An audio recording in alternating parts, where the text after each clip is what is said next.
전국에 계신 격투기 팬 여러분, 안녕하세요. 대한민국을 대표하는 격투기 및 무술 전문 분석 채널 차도르입니다. 여러분은 혹시 하빕 누르마고메도프라는 선수를 아시나요? UFC에는 각 체급마다 랭킹이 있고 P4P라는 또 다른 특수한 랭킹이 있습니다. 타일 공유하는 그 P2P 아니고요. 파운드 포 파운드 랭킹의 약자로 체급을 불문하고 가장 실력이 뛰어난 선수를 가리는 스페셜 랭킹입니다. 대본을 작성하고 있는 2020년 2월 말을 기준으로 악마의 재능이란 소리를 듣고 있는 악동 라이트 헤비급 챔피언 존 존스가 1위를 달리고 있으며 오늘 방송의 주인공인 하빕 누르마고메도프 선수가 P4P 랭킹에서 존 존스 다음인 2위에 머무르고 있습니다. 도대체 얼마나 강하길래 체급을 불문하고 세계 2위냐고요? 만 30살인 하빕은 12년 전인 2008년에 종합격투기에 데뷔하여 지금까지 28연승 행진을 달리고 있습니다. 28전 0패 무패의 파이터입니다.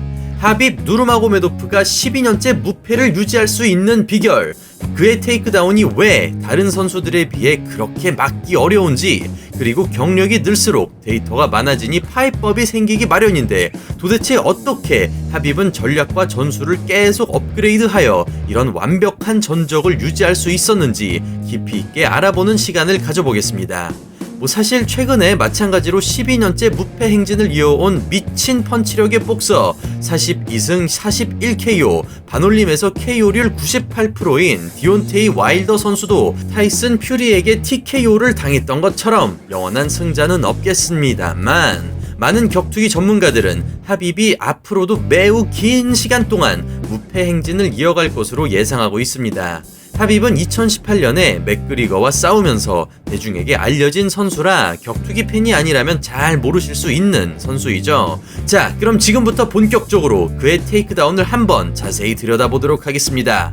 하빕은 세계 컴뱃 삼보 챔피언 출신이자 ADCC 그리고 유러피안 판크라티온 챔피언 출신인 만큼 종합격투기에 등장하기 전인 10대 후반때부터 하빕은 이미 그래플링 세계에선 유명한 고수로 평가받았습니다. 러시아와 우크라이나 단체들 위주로 뛰며 종합격투기 경력을 쌓은 하빕은 2012년 1월에 16승 0패란 전적으로 UFC에 입성합니다. UFC 148에서 UFC 두 번째 경기를 가진 하빕은 글레이슨 티바우 선수와 붙습니다. 이날 하빕 선수는 지금 우리가 아는 모습과는 굉장히 다르게 꽤 고전하는 모습을 볼 수 있는데요. 많은 격투기 전문가들이 이 경기가 하빕 커리어의 터닝 포인트라고 생각하기도 합니다. 티바우 선수는 레슬러 킬러라고 평가받을 정도로 테이크다운 디펜스 능력이 굉장히 뛰어난 파이터입니다. 하빕과의 경기를 가진 날을 기준으로 테이크다운 방어율이 92%나 될 정도였죠. 하빕이 이 경기에서 정타도 더 맞추고 더 공격적인 모습을 보여 판정승을 거두긴 했지만 15분 동안 하빕은 총 13번의 테이크다운 시도를 합니다. 그리고 이 13번의 시도 중 하빕은 몇 번의 테이크다운을 성공시켰게요? 바로 빵! 0번입니다. 그렇습니다. 티바우 선수는 하빕과 붙은 선수 중 그의 테이크다운을 모두 방어한 유일한 파이터이죠. 이때까지만 해도 하빕은 싱글레그 테이크다운 시도로 상대방의 다리 한쪽을 붙잡은 뒤 상대방의 밸런스를 붕괴시키며 경기를 그라운드로 가져가는 방식의 경기 운영을 보여주었습니다. 그리고 하빕은 주로 상대 선수의 다리를 잡은 뒤 두 가지 기술로 테이크다운을 마무리했습니다. 첫 번째로 컷백입니다. 잡고 있는 다리가 아닌 상대방의 자유로운 다리 쪽으로 순간적으로 몸을 회전하면서 넘어뜨리는 기술입니다. 두 번째 기술은 Run the Pipe. 싱글레그 테이크다운 시도 후 상대방의 다리를 꼭 껴안고 일어난 다음 옆으로 잡아당기는 듯한 모션이라고 생각하시면 되겠습니다. 런더 파이프 같은 경우에는 보통 사이드 컨트롤로 바로 넘어갈 수 있기 때문에 하빕처럼 컨트롤 능력이 뛰어난 선수들이 굉장히 선호하는 기술이죠. 이렇게 하빕은 레슬링 기술을 섞어주며 어떻게든 티바오를 넘어뜨리려고 했지만 티바오는 옥타곤에 등을 대고 하빕의 각종 테이크다운 시도를 모두 방어해냅니다.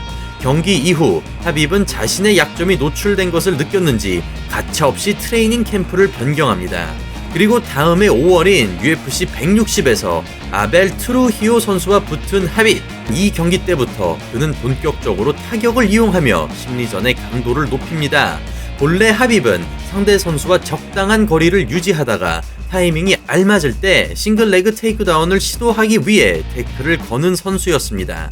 하지만 이날 하빕은 테이크다운 시도를 하지 않고 주먹을 날리며 거리를 좁히고 테이크다운이 아닌 클린치를 겁니다. 클린치 상태에서 아벨은 케이지까지 밀려버리고 클린치 이후 케이지 쪽에 밀어넣고 등을 잡고 테이크다운. 이것이 바로 하빕 선수의 새로운 패턴이었던 것이죠. 하빕의 새로운 전략에 전혀 1도 준비하지 못한 아벨은 당황한 기색을 숨기지 못하고 등만 잡히면 바닥으로 내동댕이 쳐졌습니다. 이날 하빕은 15분 동안 테이크다운을 총 21번이나 성공했습니다. 참고로 이 경기는 UFC 역사상 테이크다운을 가장 많이 성공한 경기로 기록되어 있습니다. 하빕은 이날 평소에 보여주던 싱글레그 테이크다운은 단 한 번도 시도하지 않았습니다. 최근에는 타격에도 자신감이 붙은 하빕, 무거운 펀치와 플라잉니 같은 다양한 기술까지 섞어주기 시작했습니다. 하지만 솔직히 하빕은 펀치도 매우 크게 휘두르는 편이고 타격은 그렇게 정교하지 않습니다. 맷집과 그라운드에 자신이 있으니 저렇게 와일드한 타격을 구사하는 것이라고 할 수 있겠죠. 2016년 UFC 205에서 마이클 존슨 전에서 보여주었듯 하빕은 일단 정신없이 휘몰아치며 난타전을 걸어옵니다. 압박을 당한 상대방은 정신없이 치고받으려고 하지만 그것이 바로 하빕이 노린 것이죠. 이때 하빕은 테이크다운을 시도합니다. 더블레그 테이크다운의 정석이죠. 상대방의 양다리를 당기고 오므리게 만들어 11자를 만듭니다. 두 다리의 간격이 적당히 넓어야 중심을 잡기 쉬워지는 만큼 상대 선수는 너무나도 쉽게 패스당하기 마련입니다. 하빕은 이렇게 너무나도 손쉽게 사이드에서 바로 풀마운트로 넘어갑니다. 그리고 격투기 팬들의 가슴을 울렸던 그 경기이죠. 2018년에 열린 UFC 229, 바로 말도 많고 탈도 많던 맥그리거전입니다.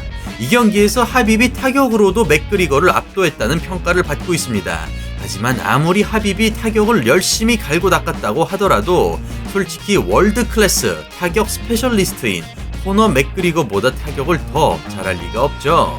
그럼 맥그리거가 도대체 왜 녹다운을 당할 정도로 하빕에게 타격에서도 밀린 것이었을까요? 쉽게 말해 하빕은 타격에서 이긴 것이 아니라 심리전에서 이겼기 때문입니다.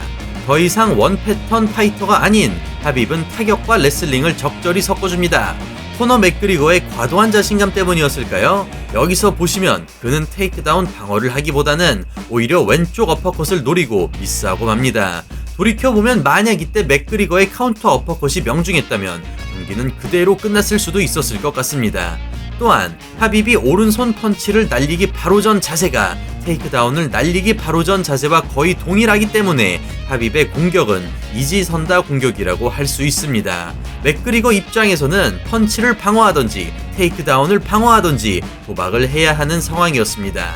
경기 도중 몇 번 테이크다운을 당해버린 맥그리거는 하빕의 태클을 과도하게 의식하여 하빕이 준비 자세를 취하면 자동으로 테이크다운을 방어하려고 손을 내리게 되는 것입니다.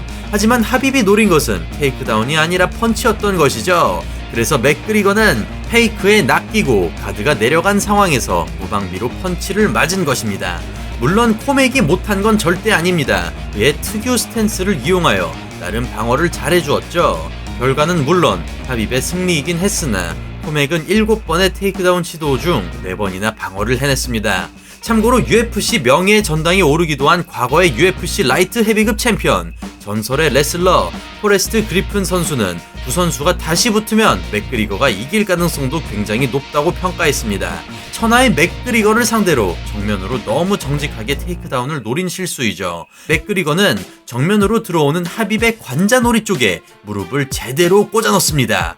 굉장히 성공적인 카운터였죠. 하빕은 충격으로 순간 쓰러집니다. 이때 하빕은 데미지를 심하게 입은 상황이었기 때문에 맥그리거가 바로 두 발로 일어나서 스탠딩으로 경기를 이어나갔으면 어땠을까 싶은 것입니다. 하지만 맥그리거는 스탠딩으로 가긴커녕 자존심 때문이었는지 하빕과 그래플링 대결을 하기로 마음을 먹고 레슬링을 하기 시작합니다.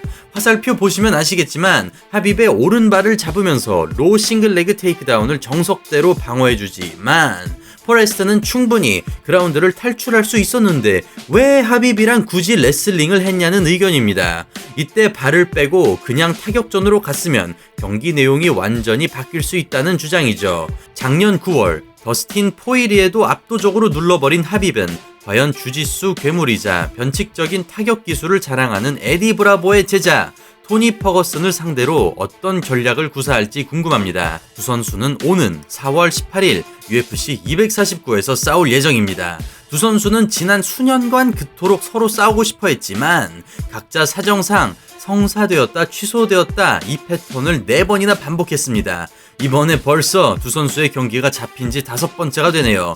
제발 이번에는 두 선수 모두 부상 조심하고 꼭 경기가 정상적으로 진행되었으면 좋겠습니다. 자, 오늘 소개한 영상은 모두 UFC 파이트 패스에서 시청 가능하니 많은 관심 부탁드리겠습니다.